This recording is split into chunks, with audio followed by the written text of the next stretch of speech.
What does weightlifting or resistance training do for people with EDS and or hypermobility issues? What, Jennifer, are the best exercises for people with joint instability? What are your suggestions on flexibility, increasing the range of motion in the foot, and also having strong feet? Hello, everybody, and welcome back to season 5 of Beyond the Steps, presented by Apolla Performance and Turning Point Dance Creations. Today, we're talking about the do's and don'ts of weightlifting with Ehlers-Danlos syndrome. We've got another fantastic conversation today. Melissa, tell everybody who's back with us and a little bit about Jennifer. So, we are so excited to have our repeat guest, Jennifer Milner, with us. Jennifer is a ballet coach and certified Pilates instructor. She's also the co founder of Bendy Bodies, an amazing podcast devoted to athletic artists with hypermobility issues. She's a member of Dance Medica and Doctors for Dancers and serves on the advisory board of Minding the Gap.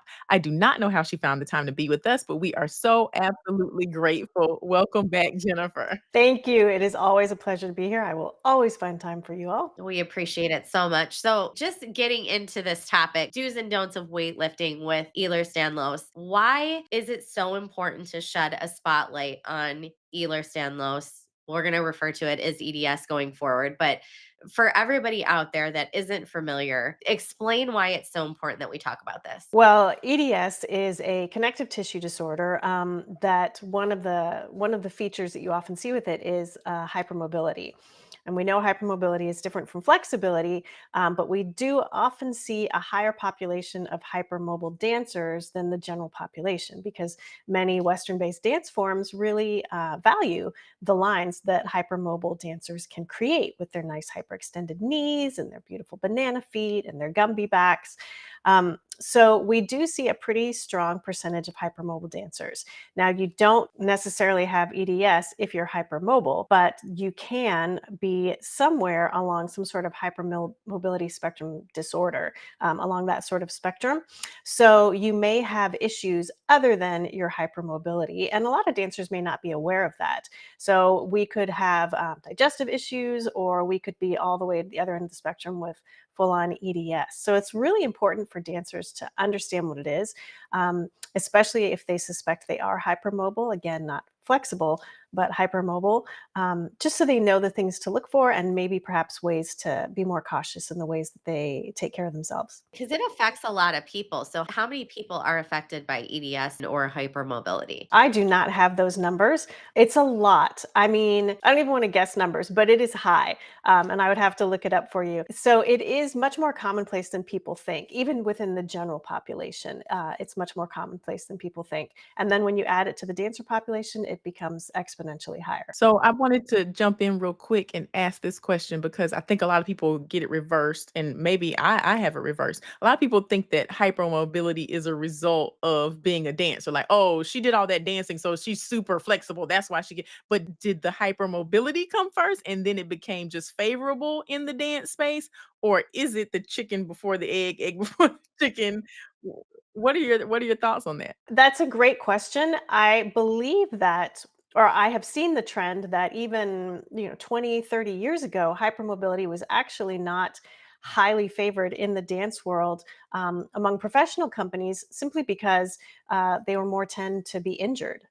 They had a higher tendency to be injured. So I know that companies like Royal Ballet, Moira McCormick was the head PT for Royal Ballet. She said they would see hypermobile dancers and said, no, oh, we're going to have to take extra care of them. We're going to have to work with them a little bit differently.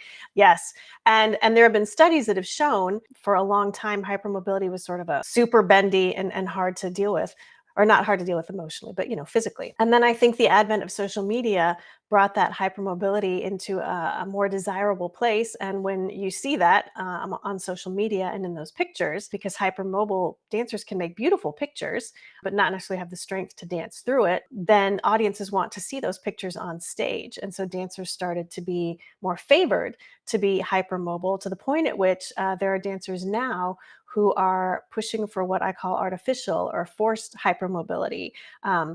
Going into the splits and putting their feet up in front of them and pushing down on their knees to try to gain hyperextension in their knees, putting their feet in foot stretchers and really perhaps doing some long-term damage to their feet because of that, but just looking for ways that they can sort of try to fit that mold that a lot of people think of as more desirable, which I think the pendulum is starting to swing again. Hypermobile dancers are getting more support, so they are becoming healthier and lasting longer and having longer and more successful dance careers. So there is absolutely a place for them in the dance world, but I think people are starting to see that hypermobility comes with its own challenges, and that the best body to work with is the one that you have, and make the most of the one that you have and not the one that you wish you had. So let's get into it because I think there's a lot people don't understand about this, about EDS specifically. But what are some of the, I guess, the symptoms or the red flags that you might have EDS or EDS might impact you in some way? Great question. When you're talking about hypermobility, we just mean a greater range than usual in the joint. So hypermobility only refers to your joints. If you're going beyond the joints, then we're looking at a connective tissue disorder. And that can be throughout the body because connective tissue runs throughout the body. It's not just in the joints. So often with dancers with EDS or even hypermobility spectrum disorder, we will see digestive issues, food sensitivities, constipation, that sort of thing. What people call irritable bowel syndrome, because there's connective tissue throughout your digestive system, right? We'll see a higher concentration of migraines. Um, Still haven't quite linked that, but again, there's connective tissue, right, in the brain. We see some physical symptoms like a high arched palate, like a crowded palate in the mouth that may require extra orthodontia. But people with connective tissue disorders might have smaller ears, easy scarring, injuries that like cuts or bruises that take longer to heal. And when they do heal, they create more of like a keloid scar. There are specific markers that we look for as far as hypermobility goes, certain things they can do like the Beighton scale. And there are small things like that throughout. And then hypermobility disorders can be very closely linked to mast cell activation syndrome, which is sort of like a big, huge body allergy, like freak out. So the body reacting constantly to other things and thinking that it's a threat. So MCAS is very common, and POTS, postural orthostatic tachycardia syndrome, or positional orthostatic tachycardia syndrome, which is a form of dysautonomia where dancers or people will get really lightheaded, faint easily, brain fog, chronic fatigue.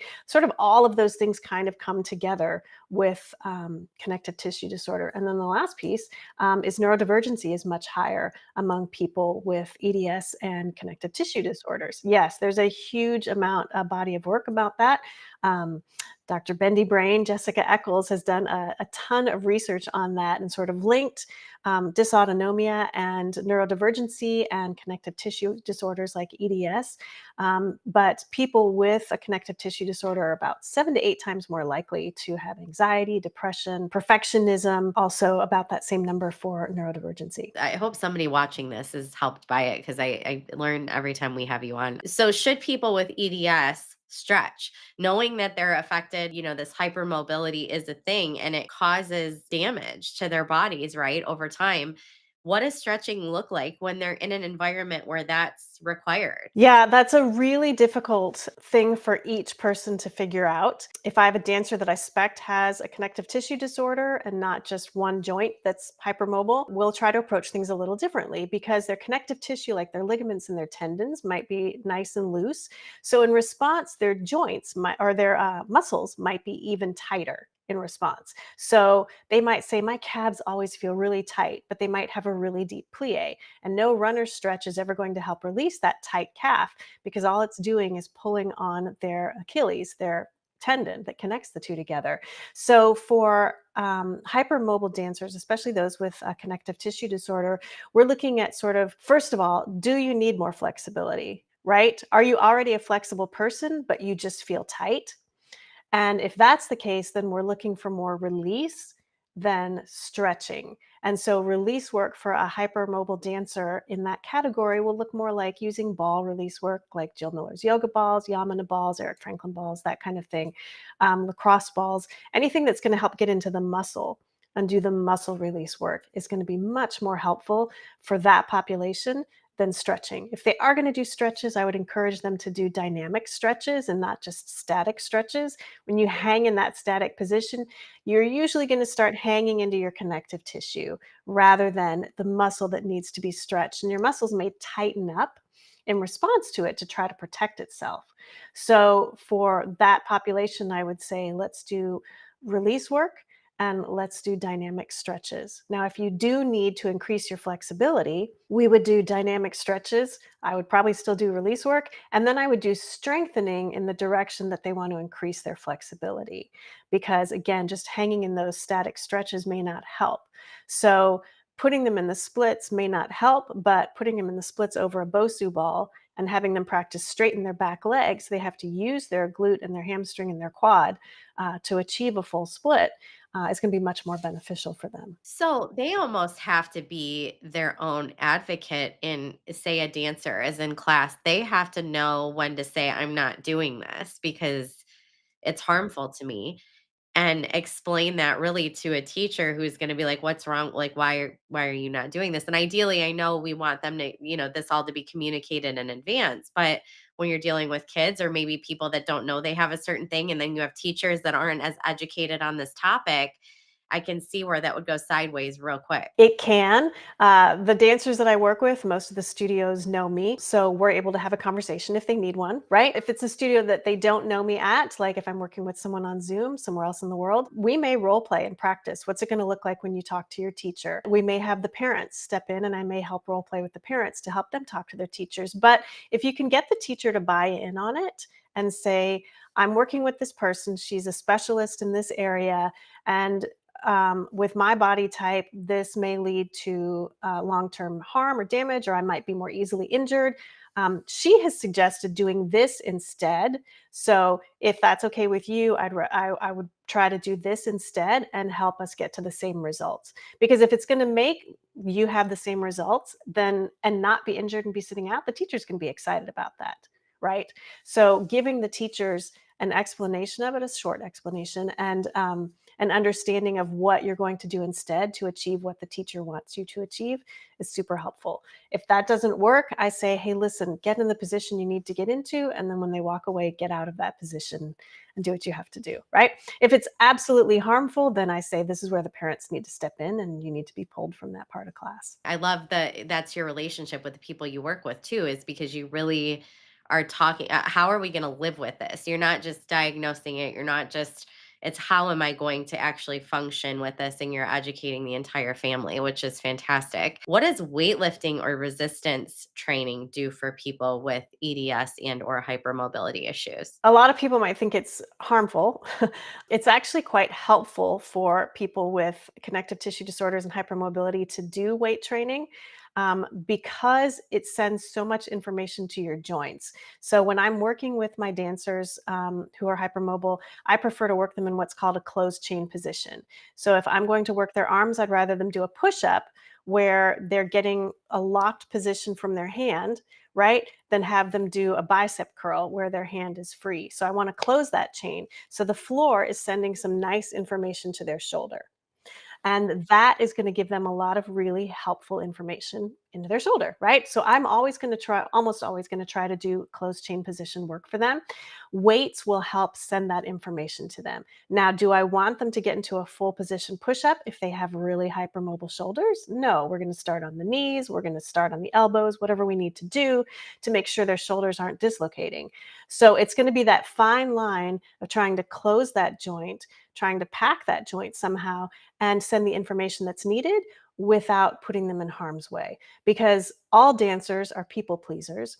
All dancers are going to do whatever they have to do to get the leg higher, to get more turns, whatever the teacher wants them to do.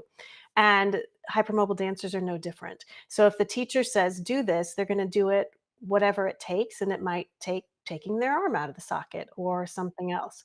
So teaching them to not try to please me and to just work on the process rather than the end result is really important. So we may do weights, but we may start with light weights. And also it should be said, I am not a strength coach. So I love to work on the idea of weight training with my dancers and work on the biomechanics of it and turn them over to a really qualified strength coach who's going to train them while I train them as well in specific things that we want to work on as well. So ideally, they would do both in order to have nice, healthy, strong joints. What I hear is you don't necessarily have to stop lifting or totally take that out of your, but get a professional to advise you and make sure that you're doing it in accordance with what your body needs, not necessarily what everyone else needs. So that is great advice. What, Jennifer, are the best exercises for people with joint instability? That is something I talk about a lot in the workshops I teach on hypermobility because it is such a complicated topic. It sort of permeates every aspect of your body. What's the best exercise for this part, this part, this part? In general, I like to work from the trunk outward. So I really want to make sure that my dancers understand trunk stabilization and find a nice, strong center.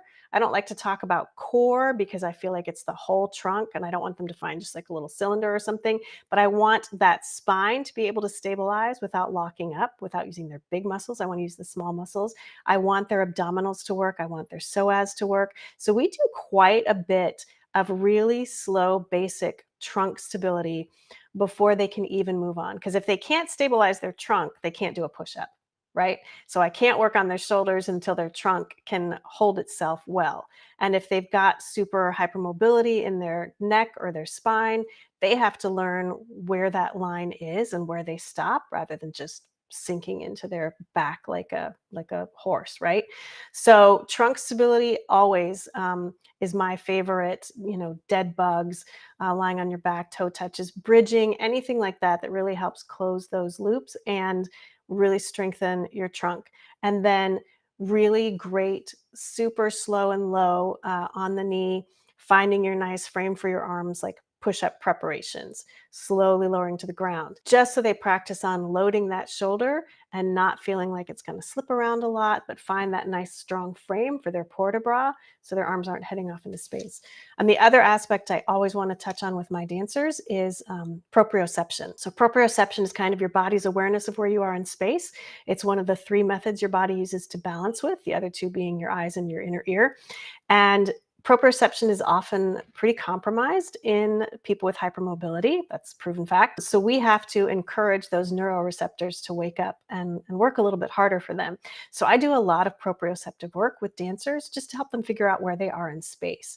And that proprioceptive work is going to translate to their adagio, to their pirouettes, to their lyric, to their hip hop, everything. So trunk stability and proprioception, which goes into balance, are the two big areas I try to target. One of the things that we constantly speak about in the social justice space and even in the dance space is, teaching to and working to the person who is most negatively impacted by whatever space you're in. So when I hear you talking about these exercises and things that we might be doing for students with EDS or connective tissue disorders or hypermobility, it feels like if we teach to that, that's not gonna hurt dancers who don't have those issues. It's only gonna help dancers who do. Correct? So even if we teach to that, it's not gonna hurt everyone, but it is gonna help. I would agree with that. I think hypermobile dancers often feel like they're lagging behind their peers because it takes longer for things to get into their bodies. They may go on point later, they may be later developed to do fancy tricks and stuff. And for hypermobile dancers, my mantra is slow and low. And I don't think there's anything wrong with doing slow and low with the entire population. So I think that's a great way to look at it. For those that are trying to achieve flexibility, what are the considerations they need to be aware of to gain flexibility safely? Because we have seen some dangerous, oh my goodness, dangerous things. I mean, what you were talking about earlier, I'm like, wait, press on the knee. What? Like, Well, but even think about the foot stretchers are so controversial and, there's some people that really will believe in those 100%, and then, you just can't I can't reconcile and wrap my head around, like, how are you manipulating your body in this way and essentially forcing it into a position it won't do on its own, and how is that safe? But I agree. And, it's a line that I have to walk a lot with the dancers and the parents and the teachers because everyone feels like the other person wants them to be that way, right? The teachers push for it because the judges seem to award that. And the judges award that because the audiences seem to want that. And the parents ask for it so their kids will be in more pieces, right? So it's kind of this vicious circle of what is wanted, which not everybody really wants, but feel like they should want. I always say there's some lines I won't cross, so I may not be the right person to work with you, right? And that's okay. I'll respect that if you want to go work with someone else. But for me, as you said earlier, you said if they can't get themselves into that position, like that their body doesn't want to be in, right? If they're going for a position that they can't get into by themselves, then what are they doing? In dance, you have to get into all the positions by yourself, right? So if you require this and this and this and this to get into that position, what's happening? All of the exercises that I do for flexibility require strength. It may require locking down one part of the body, like your thoracic spine, your middle spine, in order to work your legs and glutes to help you with your scorpion or your extension. But if there are dancers that are looking to increase their flexibility, I want you to find someone you trust and have them help you pick apart, why aren't you getting it? Is your catch and hold because you don't have a great standing leg? Is it because you can't bottom your leg up high enough? Or is it because you can't hold it? Like, what is the issue? And let's strengthen that while we work on making the rest of it more flexible. And the rest of it more flexible for me, again, is dynamic stretches and maybe a very small amount of static stretches at the end of the day, making sure we're stretching the muscle and not the joint. Hanging in those oversplits is super harmful for your hips. And I think in 10 years, we're going to see a lot of that coming up in our medical studies. That's disheartening, but people like you and professionals like you are out there now to prevent that from happening to further generations. So thank you so much for that. A lot of people have this myth that if you are lifting weights, if you are resistance training, then you will lose flexibility, that you'll become tight, that you won't be as flexible. Is that true? One. And two, is there a way to find a balance? Well, if my friend Jason Harrison were here, who trains a lot of dancers as a strength coach, he has talked about this a lot, so I know the right answer. Yes, it is true. If you are training for the Olympics in trying to deadlift 2,000 pounds over your head, I don't even know if that's the right amount of weight, but I know it's a lot of weight, right? And if that is what your training looks like, if you are not training to be an Olympian deadlifter, then no, it's not. I know lots of dancers, and you will see them all over Instagram, really famous ballerinas who are doing strength training, and they're doing it in a really healthy way. And they're getting strong and they're getting really, really good at what they do. And you see them posting, and you're like, wow, look at what they can do. And they're not bulking up. It takes a lot of weight. Being pushed to a really high level of fatigue and doing it over and over again. And that is the bulk of your training in order to change your body in any way like that. If you're doing it as part of your regime with dancing and stretching and all of that stuff, no, there are no weights that I could possibly do in order to start bulking up my body and making me short and tight. I would need a trainer, and I would need 8 hours of working on it every day in order to start getting to that end. All right, you heard it here from a professional. You absolutely heard it. Feet. Let's talk about these feet because we've been talking about these foot stretchers, and I have seen horrific things. I've also seen injuries to feet, toes, right there in that joint, that are nagging that never go away. What are your suggestions on flexibility, increasing the range of motion in the foot, and also having strong feet? Yes. Well, and they have to go together, right? Again, if you're hypermobile and your feet are like super squishy and highly compressible in shoes, you've got to have that strength to hold those bones. So, strengthening the feet, whether you're hypermobile or not, super important. When I get this question a lot, of course, how can I make my feet more flexible? How can I improve my point? And there's a fair amount that can usually be done with soft tissue release, like your connective tissue, like your fascia. Sometimes tight calves can actually hold your releve back and hold your point back and not let you get as far. So releasing your calf fully, releasing the front of your leg, and there are some really easy basic moves that you can do for that. And once I release all of that in a very non-pushy, non-threatening, you can do this yourself kind of way, then we work on strengthening those muscles. And we want to work those small muscles inside the feet and get the small muscles doing the work. So, your bones are the skeleton, and you want to work the muscles underneath the bones to help hold the skeleton up.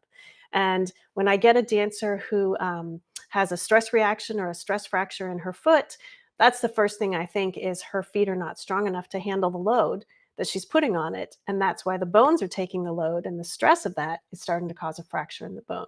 So if you start to get cramping in your feet, that's like an early warning sign, unless you know you're at the end of snow for the fourth time in a row. But if you're getting cramping in your feet regularly, that might be an early warning sign that you want to strengthen your feet before you start to get a stress reaction. So I encourage my dancers to do all the things you see online with people you trust, like me, that does like doming and toe exercises, all of those things that work just the inside of your foot.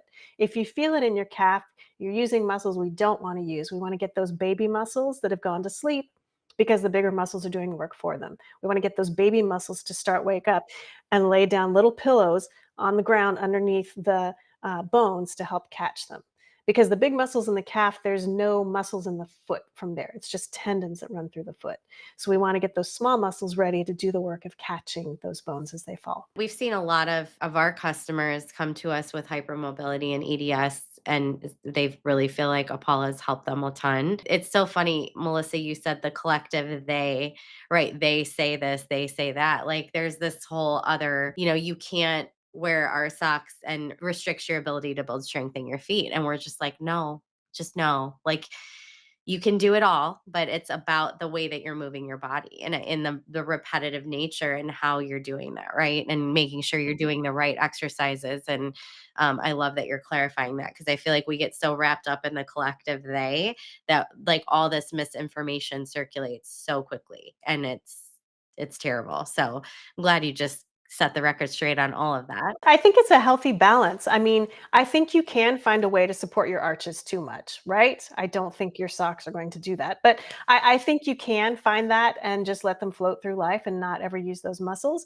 Um, but on the other side, if you're asking dancers to do 10, 12 hours on their feet and pushing through two full run throughs of Nutcracker, they're going to need help unless you have worked all of the season to get them strong and ready for this, which be honest, you probably haven't.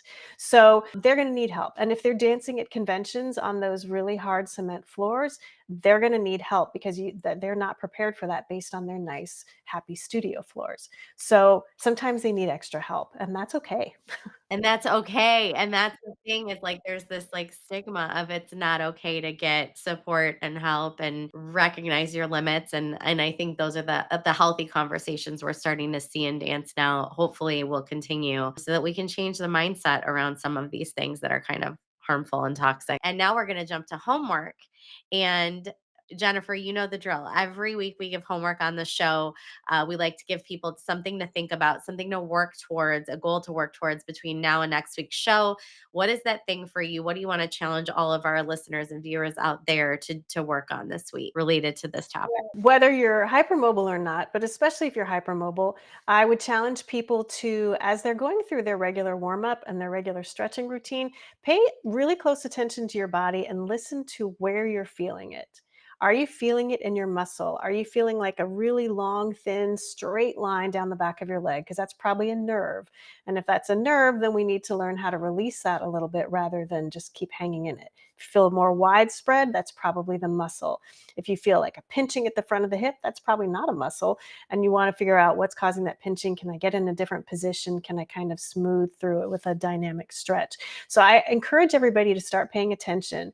And when you feel like you need to stretch, if you feel like I've got to fall into a lunge right now so I can stretch the front of my hip, is it really helping, or are you just hanging into that connective tissue? Do you feel like you have to do it again 10 minutes later? And then start playing around with those release balls. There we go. That's your homework from Jennifer Milner. For us, it's the same homework every single week, and that is to take the Steps Initiative course. It is completely free. It's a 5-part online course series. It's going to tackle everything from racism, gender inequity, sex abuse and prevention, nutrition, psychology, and of course, medicine and science.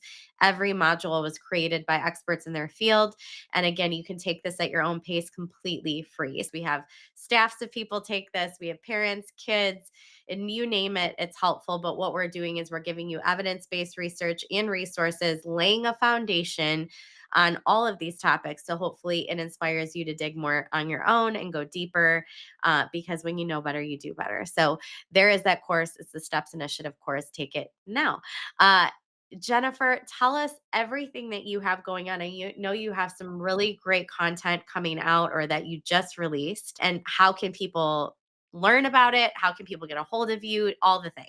My website is jennifer-milner.com. And on that website, you will see a place to look up the workshops. I have an online, on demand learning platform now. I have a course out on Pilates and hypermobility. And I have a course out on strategies for supporting neurodivergent dancers who are a huge population in the dance world. These courses are at your time, on demand, as many times as you want to look at it, downloadables, all the things, and it comes with community access as well. So I have an online community and I do free coaching calls monthly on the community, and we'll answer any questions people might have. Thank you. My next course coming out is Hypermobility, Flexibility, and Strength, how to train the hypermobile dancer. So for people listening today, they will probably really enjoy that, coming out January or February at the latest. And of course, Jennifer.Milner on Instagram.